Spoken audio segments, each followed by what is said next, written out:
Hey, I want to tell you about the symmetry of the major scale. This is something that I didn't notice for a long time and people don't really talk about it. So check it out. I want to show you. Come here. We got the chromatic scale, which is the most fundamental pattern in music. And all patterns stem from the chromatic scale, but it doesn't sound very musical on its own. So musicians play the major scale as a subset of that pattern, and it gives it more movement and direction. So in this case, we have the C major scale, C, D, E, F, G, A, B, C. And it's built from whole steps and half steps. So the pattern is whole, whole, half, whole, whole, whole, half. Or using scale degrees, you could call it 1, 2, 3, 4, 5, 6, 7, 8.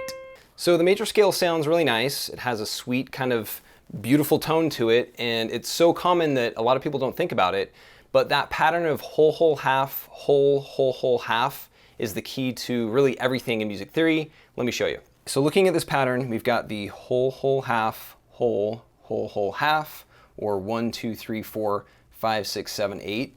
The way most people talk about this pattern, they put it looking like this, where you have whole, whole, half, and then whole, whole, whole, half. But that seems oddly asymmetrical and really kind of confusing. What it really is, though, is whole, whole, half with a whole, and then whole, whole, half. So there's a line of symmetry down the middle. It's not mirror symmetry, it's actually translational symmetry, where the pattern is repeated across this line.